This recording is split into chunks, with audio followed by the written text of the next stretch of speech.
Hello, hello, hello. It is so lovely to see all of you.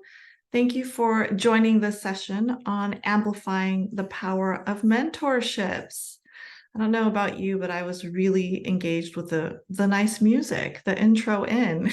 It's kind of it was waking me up. So I am joining you all here from Los Angeles. So it is the start of my day, and I think there's no better way to start it than being here and talking about amplifying the power of mentorships. So let me just, give it a slow, gradual intro, as I know probably people will be joining.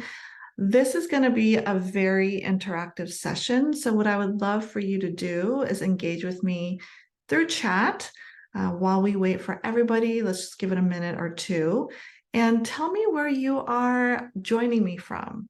I love this global audience, so I'd love to know, where are you in the world?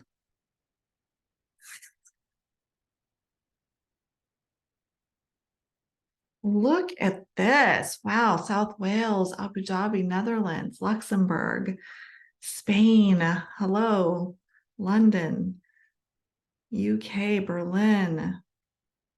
My goodness. And Florida, yay. Switzerland, France, Poland. What a truly global group you all are. This is phenomenal. All right, so I want to again welcome you to the session. My name is Dr. Sohee Jun, and again, I'm based in Los Angeles, and I am really excited to talk about this topic.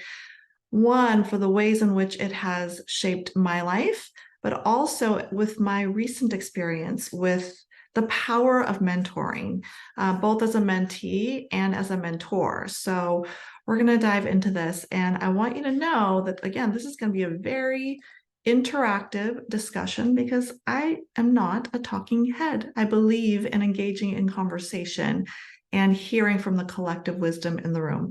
So I have brought up the slides, and give me a thumbs up if you see the slides. Phenomenal. Thank you, David. Thank you. All right. So here we go. As this is a session on mentoring, I have some what I call engagement rules for all of you that are here with me, all 28 of you. I'd love for you, as we go through the session, to the extent that you can, please stay curious. Stay curious to what is being shared in this room by me and all of your colleagues and peers in this virtual session.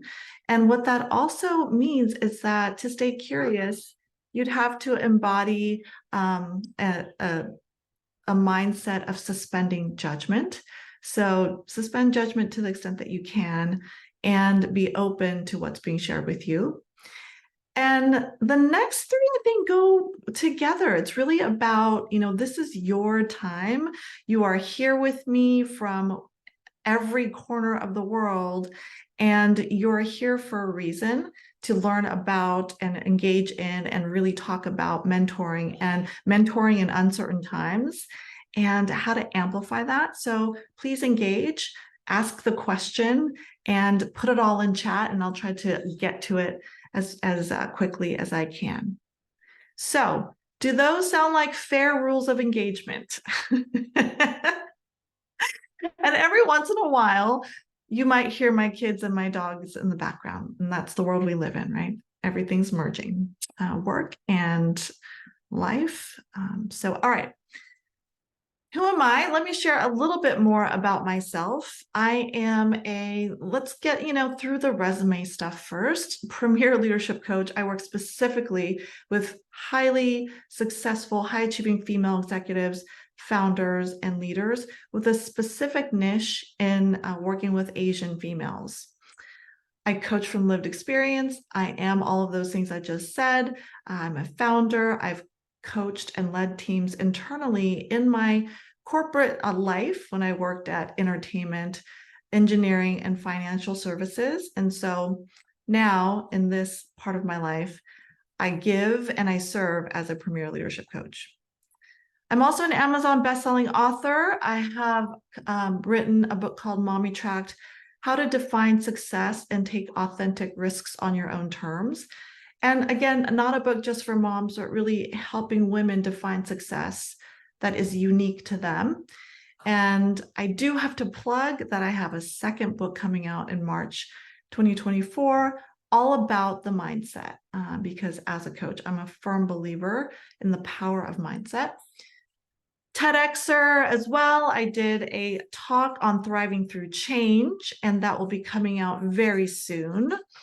I think, though, all that resume stuff aside, I have to say that the most important thing is that I'm a lifelong learner.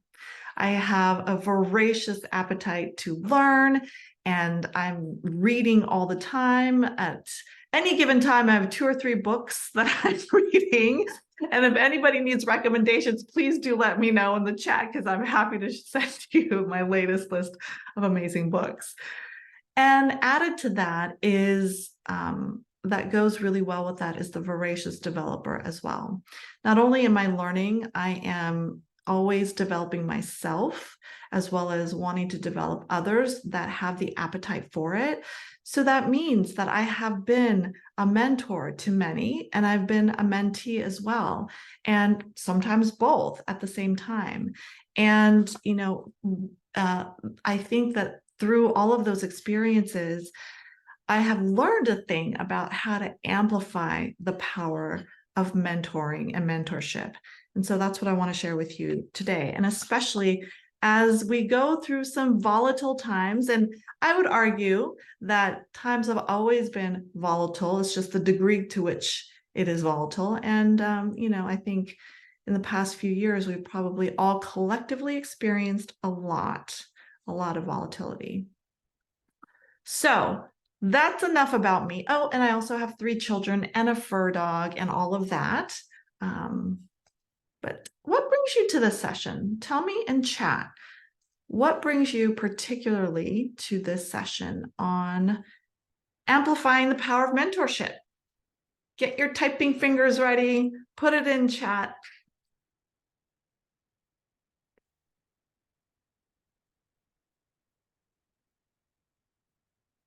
Okay. I'm going to jot some of these things down. Donna, thank you. You say best practice mentoring. Okay. Kristen, I hope I'm saying your name right. Inspiration. You need a dose of inspiration. Well, you came to the right place. Best practice. Wanting to increase my skills in mentoring. Okay.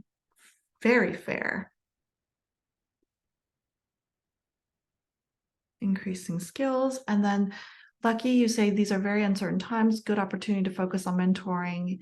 And let me finish that mentoring and learn some more. Agree. Marion, I hope I said your name right. Always appreciate some mentoring energy to add to my practice. Overlap of mentoring and leading and leadership. Yep. Always looking for more mentoring or coaching.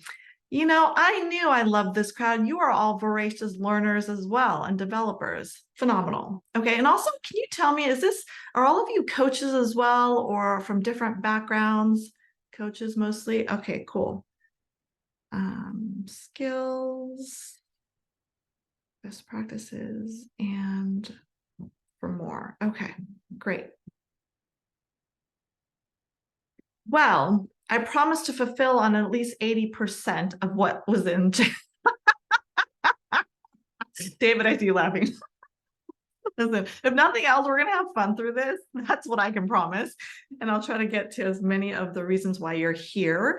But certainly I will definitely leave you inspired, because the ways that I'm in service is talking about my lived experience. And I think storytelling is the best way to engage. So I promise you that. All right. Thank you for putting all of your responses in chat. And if at any point you're like, no, I want to know more about formal mentoring stuff in-house, meaning within corporations, I've done that as well. So I'll take it where the energy is. All right. So Let me start with my journey with mentorship, mentoring, being a mentee, all of that. Because again, I think the best way to start this is to really talk about my lived experience with that. And so I start in what I chunked it out into 3 different phases. And I start in my early career because there was a pivotal moment for me in which I really learned the power of mentorship by way of being a mentee. So let me just share a story with you. I was a 60-year-old immigrant to the US. So I came from South Korea. I came to the US and, moved around quite a bit in my childhood. And I dare say, as I look back, that those were the times that I really needed a mentor formally, but I didn't get it. And that's okay, because it taught me to be very resilient. Fast forward to going into university studies. I went to the University of Arizona with a desire to make my parents really happy. And I said, sure, I will be a medical doctor. I'll do the good daughter thing and, make my immigrant parents proud and do that. Very disingenuous to really what I wanted to do. So I studied psychology with some minor in sciences. I said, okay, I'll dabble in the sciences and, kind of do the work of getting into a medical MD while studying psychology. And through that was really when I had the first touch points of mentoring. In my psychology courses, I found professors who really were there to help me. And I would say they were informally mentoring me. I didn't know it then. And it wasn't until I landed in my senior year and I said, you know what? I have to be true to me. I cannot do this medical degree thing. It's not true to who I am, but I do love people and I do love this field of psychology. So I took a course called Industrial Organizational Psychology. And once I sat in that seat and the professor started talking and teaching about this field of what we now know as talent management and IO and assessments and all of that, I fell in love with the field. It's one of those moments where it's pivotal and you just light up and you know that this is where you're supposed to be. That's what happened for me. And so I call this out because I literally chased down the professor and I said, please mentor me, tell me what I can do with this degree. Like what can I do with psychology? What can I do in this field of IO and workplace psychology? And that's when the formal mentoring began. He shared with me all the different paths that I could take to pursue a career in teaching or in the field, as they called it back then, or consulting. And so for me, I knew the route that felt right was to get a PhD in organizational psychology while being in the field and actually practicing organizational development and leadership development and facilitation and all those things. So I mention that because I think for me in my life, those moments where I've had formal mentoring or informal mentoring have been critical pivots for me that have that have allowed me to really follow my intuition based on what others have provided information-wise. And so I went into grad school at a school called California School of Professional Psychology, which is now renamed Alliant University.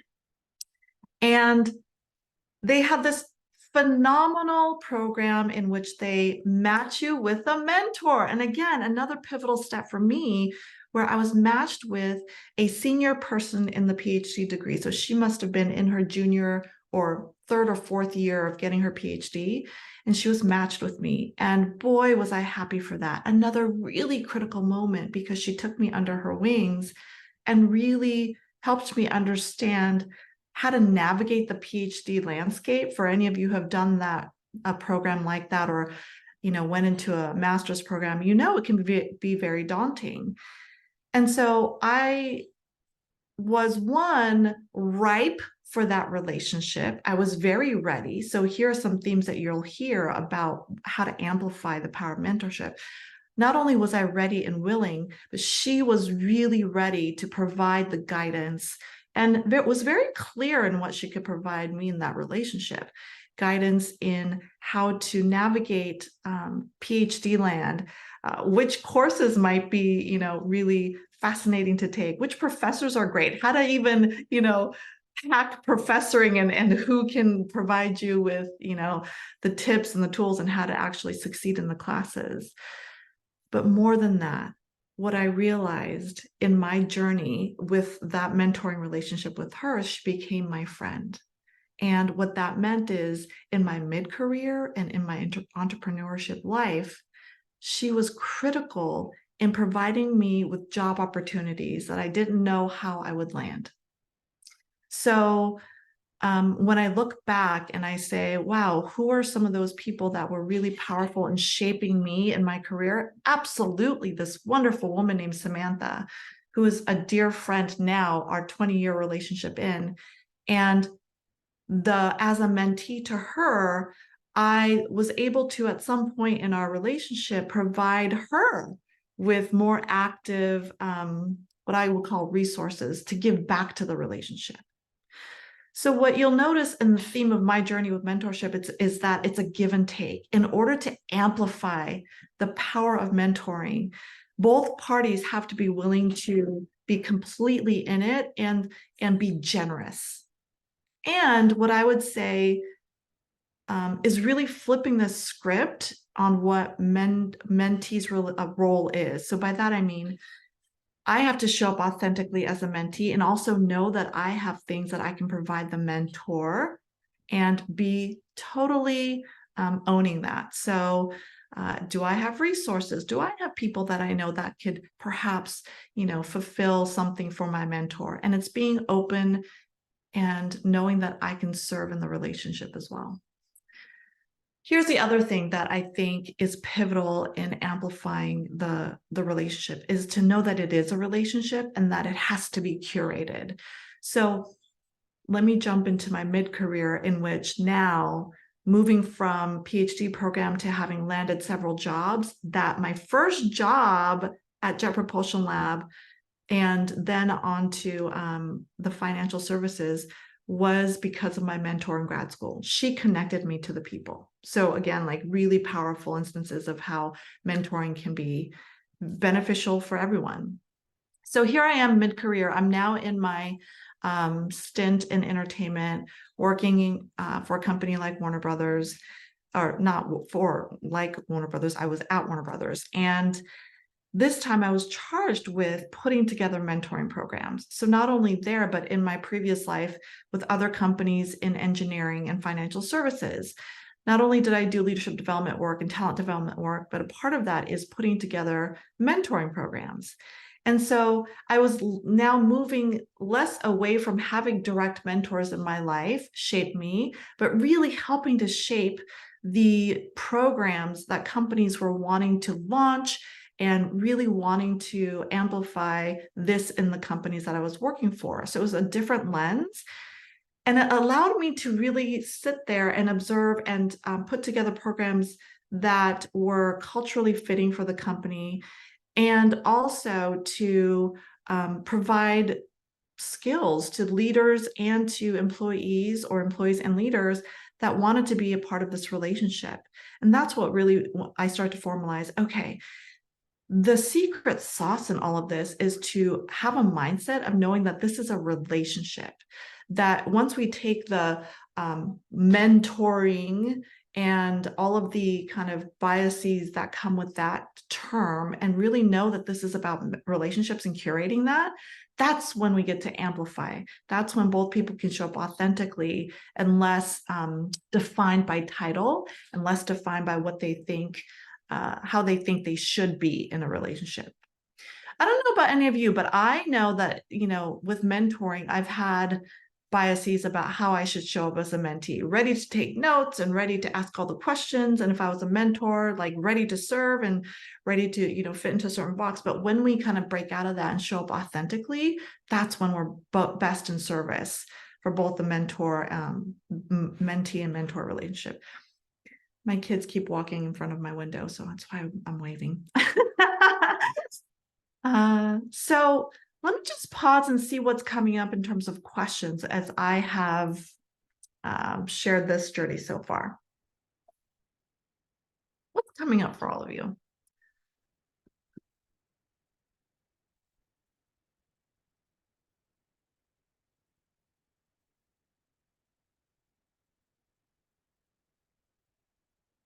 Typing fingers ready. As I shared in my early career journey, my mid-career, what are you curious about as I share with you themes?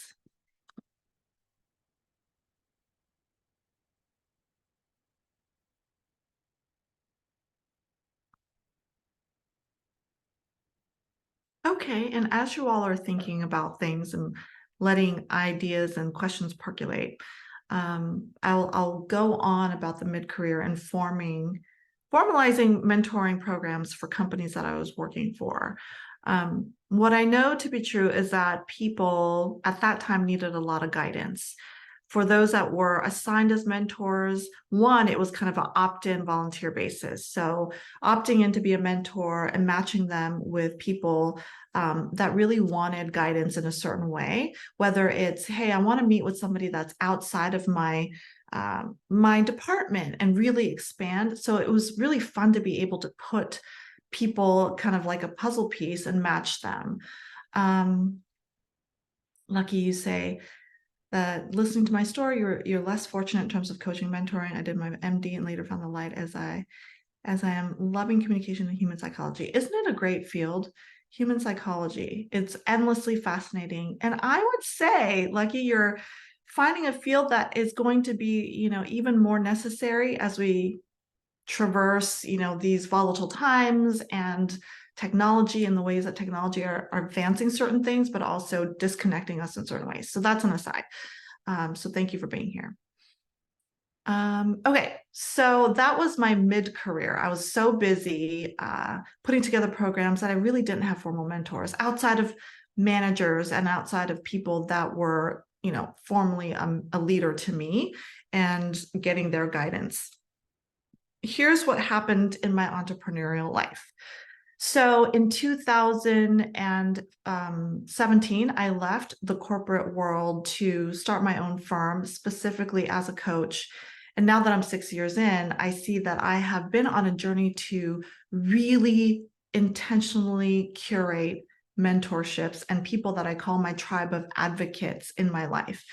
For those of you that are entrepreneurs, you know that it can be sometimes a very lonely road, and you know that you have to actively curate relationships in which people give you either inspiration or challenge your thoughts or help you think about your business differently, whatever stage of business you're in.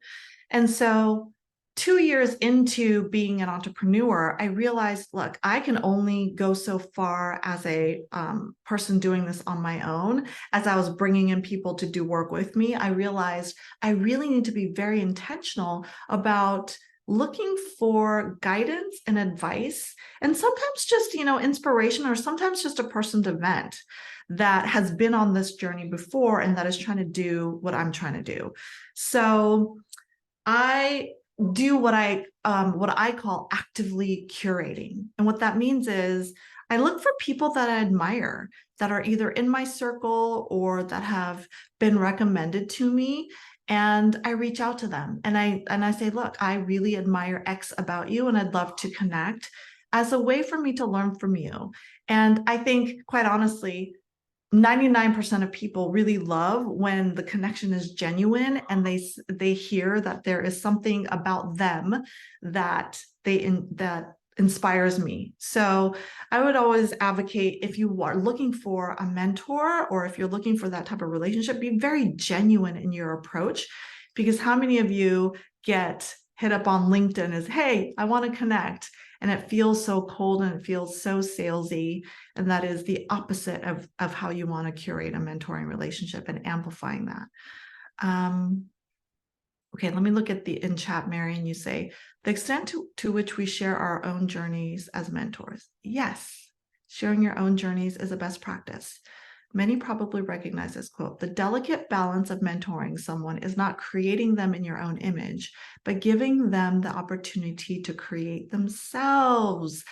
Absolutely. Steven Spielberg was right on. And Marion, thank you so much for sharing that, because that is the gift of mentoring, is to be able to provide space for that person to create themselves through your lived experience as a mentor. So that's when the relationship is really amplified and powerful, is when you can share your authentic journey and when you allow your mentee to share themselves authentically with you. It's a yes and. So in my entrepreneurial life right now, going back to that, I have 5 people that are active mentors to me. One that is a coach that has been in the field for a really long time and that I meet with on a quarterly basis, who serves as my inspiration. He's very inspirational, so I look to him for that. I also meet with somebody else that that is in the field of a prolific writer, and I am writing more books. So I look to her for guidance on how to navigate that landscape. And then I have 3 others that I look to for specific things. So know that in mentoring, people will come to you for specific things. You may look to others for specific things, and that's okay, to be very intentional about the relationship. And also to know that you, whether you're a mentee or mentor, it's a give and take. And this is, again, what I really want to emphasize. In order to really amplify the power of mentoring, you have to, as a mentee or somebody that is entering into a relationship in which you want to take, you also have to give. You have to know that there are ideas and experiences that you bring to the relationship that will be really beneficial to both. So be ready to serve in that way as well. All right. Let me just do a time check. So with that, that's my journey with mentorship. I've had it really early on, mid-career. I was, putting them on for companies. And as an entrepreneur now, I cannot live and survive without mentors and what I call my tribe of advocates in my circle. But I also know that I serve them as well by connecting them, by providing resources that I have, and knowing that it's a relationship that's both give and take. So here's what I've learned to be true in amplifying mentorship and really maximizing it. The first one is we all need guides. Whether we think that we know it all or we don't need it at this time, we all need people in our lives that will either inspire us, uplift us, be our cheerleaders, provide thought leadership, provide nuggets that maybe we didn't know we needed at that time, and it serves us at a different point in our lives. We all need those people in our lives in order to be expansive, in order to be the best coach, in order to be the best fill in the blank. We can't do this alone, and we have to embrace that mindset that we learn from others and we can give to others. So we all need guides at some point in our lives. And maybe in a certain phase of your life, you're giving more than you're receiving, and that's okay too. To know that the second point, mentoring can evolve. Just as in my journey, I early in my career really needed that mentoring relationship to help me navigate what I didn't know. And in the middle part of my career, I was more formalizing those mentoring programs. And that for me, in this phase, I'm now back in a phase of my life where I am really wanting inspiration and thought leadership and curating those people in my tribe. So it evolves, and be really open to the evolution of that. The third thing is what I've been sharing, is that you have to curate intentionally, whether you want mentors, and or if you are bringing mentees into your life, be very intentional about your expectations and that relationship. When those are not made explicit, that's when mentoring fizzles, if that makes sense. That's when it kind of just dies on the vine, because we're not sharing both what we're looking for and what we're able to give. Does that make sense?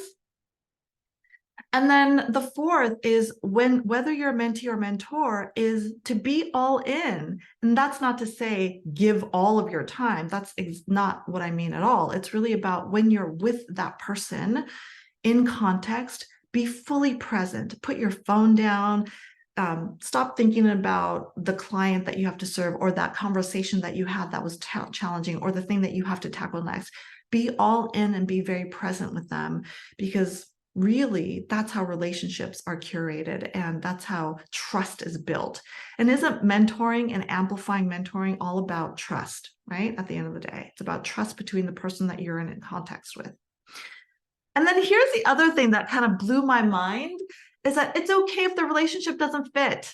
It's okay if, for example, I'm matched or I find somebody that I think would be a good mentor at the outset. And then I realize, ooh, this relationship, for one reason or another, it's not a fit. It's okay to exit gracefully and to know that you have to be very intentional in that exit, meaning honoring the person that, wanted to serve as a mentor, or honoring the person that wanted to be your mentee, and being direct and kind as well, which both can exist.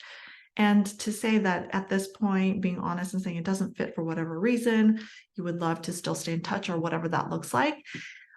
For me in my journey, I actually used to just stick it out saying, ooh, no, they were paired with me. I can't exit a mentoring relationship, whether it's formal or not, and sticking it through and kind of white knuckling it or gutting through it. None of those are in service of the relationship you're in. So it's okay if it doesn't fit, and it's okay to exit, which I think is something that we don't really talk about often. All right, now let's officially pause. What questions do you have at this point? What's coming up for you? What are you curious about?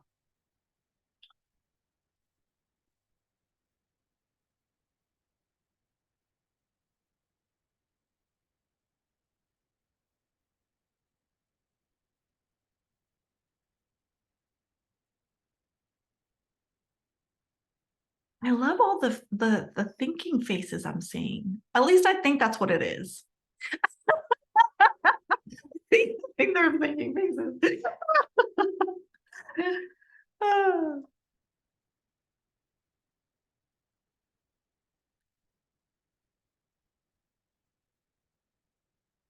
As I scroll through the gallery, most of you are off camera, so it's hard to see your faces, but I love your lovely photos. All right. So while you ponder on what what's maybe questions that are percolating or things that you're thinking about, or maybe even putting in chat what's resonating with you, I will keep us moving. Okay, Rena, you say, could you share more about the mentoring programs you formulated within organizations? What it looked like and how did you measure results? Yeah. So, Rena, that's a really good question. And typically, because I've worked for so many corporations, it looked like this. It would typically be a 1-year sign up. So what we would do is launch it in a way that, we wanted to be delicate with people's busyness and the busy lives that we all lead. So we time bounded it. So it would be a 1-year 1-year experience in which people opted in. So meaning we looked for people that could serve as mentors that were at a certain level, VP or above, typically in organizations, that wanted to serve as mentors and that wanted to give of their time. So we enlisted mentors, and then we enlisted mentees. And what that looked like from the back end was we would match people based on interest and what they were looking for. So that took some time, right? And that takes a lot of intake up front, meaning, what would you like to get out of mentoring? So we asked specific questions to be able to mentor. Would you like a mentor that's outside of your department, that's in a certain field, that's a certain title, all of those things that helped us what we call match people. And then once we matched them, we did a what we call orientation to mentoring and menteeing. So we kind of did kickoff calls in which we said similar stuff to what I'm sharing with all of you here in terms of how to be a mentor and amplifying that, how to be a mentee and amplifying that, and then really allow them to guide the relationship. We provided what I call the framing, which is we recommend you meet once a month. We recommend that you get outside of the workplace. We recommend that you here's some topics that you can talk about as a way to start the relationship, but we really left it up to them. And to answer your question, Rena, about how did you measure the results, what we did was we did checkpoints. So like a midpoint check-in to say, how's a relationship going? Is it providing you what you thought it would, those types of check-ins. And at the end, we did a survey of which we surveyed both the mentor and the mentee around effectiveness, around value, around some core things that we wanted the mentoring relationship to provide. Did you learn things? Do you feel like you, all of these specific questions that we put into the survey that allowed us to measure its effectiveness to the extent possible. So, Rena, did that answer your question?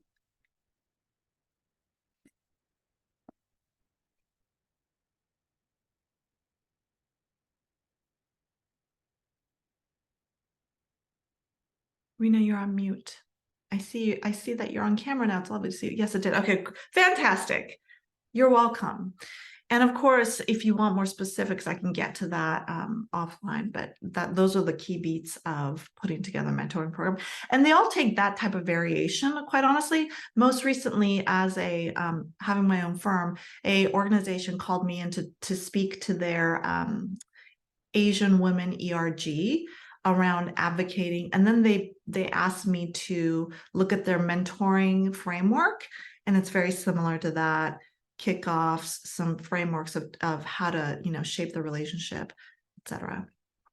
Georgia, you say, did mentors go through training and or coaching during the program? Yeah, it was, it was light touch, really, for all the programs that we put together. It was pretty light in terms of having a kickoff and the what we ask them to do, what we ask them to embody. And that was pretty much it, because if they opted in, they already kind of had the energy to do it and some base level of like giving back. So we weren't very heavy-handed in terms of the training. It was probably a 90-minute kickoff in which we provided them with suggestions and ways of being as a mentor. Thank you for asking that question. All right. Here's what it means to amplify mentoring. These are 3 core components that I share, which is what I've been saying along my journey. Bring your most authentic self. What that means is I have this saying, don't bring what I call the cardboard version of you. So, leave the resume stuff aside. People already know, if you're a mentor, how impressive you are. If the mentee has done their job, they've probably already tried to find you on LinkedIn or did a little bit of background, etc. So what they're really wanting is your story. Why do you want to be a mentor or a mentee? Bring your authentic self, which is about sharing your challenges, sharing what you learned, sharing what still keeps you up at night on both sides of the relationship. And that's when the relationship is super amplified and really powerful and very connective. And here's the thing, during times like this, when it's very volatile and very chaotic and very turbulent, that's what people are seeking. They're looking for connectiveness and relationships. The second thing is stay open and curious. I cannot say this enough. Being curious about the person in front of you brings about questions, brings about things that will amplify the relationship so let's say I'm sitting in front of my mentor and I come with a curious mindset and I'm just stay open to what they're sharing. I go, oh, well, I have a question about that. That is off agenda. So here's what I'm saying is, sure, have some questions or have some things that you think you can provide, but being off agenda as much as you can, it's really when the mentoring relationship is amplified. Does that make sense? Everyone get what I mean by be off agenda? Okay. And then the last thing is share openly and share generously. The best mentors to me that are still in my life are those that I know have shared very generously not just of their experience, but of their time. They, they commit to the time, they show up, and I do the same. So that's when the relationship is working, is that when they show up as well, when my mentees show up. And if they don't, I actually do tell them, and we have a conversation about, hey, let's show up, both energetically and literally on time when we say we're going to show up. So some of those parameters have to be covered as well. Okay. Here's a quote that is actually from ta-da, which is it's about maximizing the value and experience for all parties involved. It's not really inspiring quote. I don't know why I put that there, but it's a thought. Okay, so here is what it looks like for mentors. So the previous slide was really broad for both mentees and mentors. Here's what it looks like specifically for mentors. Share your journey. To the extent that you can be very open kimono about your journey in your career, the challenges that you've had, the things that you've overcome, this is going to be beneficial. Also, this is very key for mentors. Be ready to learn. Oftentimes when mentoring relationships are stagnant, this is what I've found, especially in internal, when I put programs together, the feedback I would get is that it's very one way, that a mentor comes just wanting to give, and here's my thought leadership, and here's my expertise. You also have to be ready to learn from your mentee. That's when relationships are really amplified, is that they have experiences and insights, and they are a part of the world as well. So when you can hold space for them to share, be ready to learn from them as well. Be open to feedback, mentors. Allow for that to exist, because boy, is there stuff that I can still learn. I'm nearly, 50, and I know I'm always wanting to learn. So give me feedback. And none of this is about age, but it's really just the extent to which you can be open to feedback always is how you can amplify the relationship. And then I would also say, stay curious. If you leave with nothing in the session, is to stay curious to the relationship. So that's what I would say for mentors, best practices. For mentees, ooh, this is juicy. Know that you have expertise to share. Share it. And don't minimize your experience. Don't minimize your challenges. Don't minimize you at all. Be yourself. Own that. Own who you are. Bring your whole self into the relationship. And know that your mentors are ready. Focus on the relationship. They're ready to answer questions. They're ready to, if all is, well, they're ready to share the relationship. They're ready to share the challenges and who they are authentically. So focus on the relationship versus the formalness of the program or whatever they're a part of. Mentoring is all about mutual growth. So these are the kind of mindset embodiment things that I share with my mentees, and the things that I have shared in the formal programs I put together. Share your expertise. Be yourself. Know that the mentor is ready. And I think that this has served mentees really well when they embody that. All right. With that, here is a video. I want to share this because this is so powerful. And there's sound, but the sound doesn't really matter. But I'd love to hear what you take away from this video.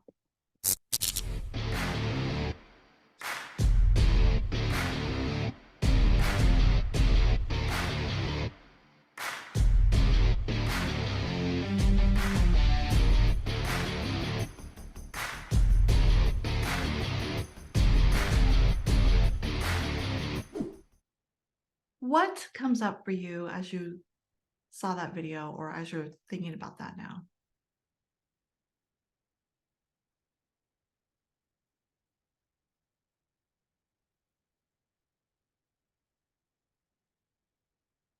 Yes, David. Absolute trust. I love that you brought that up. Yes, Rena, trust. think about the trust that is in that relationship in order for the visually impaired runner to be able to win that race and run side by side with her mentor. That's what a amplified mentoring relationship is all about. It's about trust. And the only way to really build core trust is to be authentically you in whatever form that is, whether you're a mentor or a mentee, and to share and to be able to receive feedback and to give feedback. This visual, I loved this video so much because when it's in lockstep, when the mentor and the mentee are really thriving together, you can do beautiful things, and it is built on the basis of trust. And Lindbergh, I love what you said here. The mentor needs to be fit for the purpose. Yeah, absolutely. And Lindbergh, if you can take yourself off mute, tell me more about, expand on that, please. I'd love to learn more about what you're saying there. Well, it comes from the fact that I'm an ex-athlete. And so I know that it's one thing to want to be in lockstep. It's another thing to be full of trust for the other. But actually, if you're not fit enough to be able to achieve that, it can't work. Because if I was running with somebody visually impaired with whom I could not keep up, I would become a drag on that person rather than a collaborative help. Yeah, I love what you're saying there, because what I'm taking from that, Lindbergh, is to know thyself. Know if you're able to serve in a certain way, with what purpose, and also, do you have the energy and the time? And this is what I mean about, it's okay if you find that it's not a fit. Oh, actually, I am not able to serve in this capacity. Actually, you and I are not a fit, right? And to be able to gracefully exit the relationship, that also builds trust. To know thyself and know whether now you can serve, or being open and transparent about what you're in purpose of, and for that to be a dialogue. Yeah, thank you, Limber. Beautiful. All right. So what I want to leave you with is this. It actually is a quote, yay, which is that the best mentors light the path, but they let you choose the direction. So, oh goodness. So I hope that this session has provided you with some good things to think about, whether you are looking to build a formal mentoring program in your organization, or you are a mentor, or you're a mentee, or both. There are definite ingredients in here in which you can amplify that relationship. And I hope that I was able to hit on the best practices, provide you with some inspiration, give you some skills, and all the things that you were looking for in this session. Please do connect with me. I'm on LinkedIn. Thank you, David. Thank you for that feedback. I'm on LinkedIn. I have a website, www.soheejunphd.com. I'm on Instagram too. The direct way to connect with me is through LinkedIn or through my website. LinkedIn, I'm Sohee Jun. And I hope that we can connect and continue the conversation about the power of mentorship. Thank you all. Thank you for joining me in all corners of the world. You're welcome, Guy. I hope I said your name right, Guy. Thank you, thank you, thank you.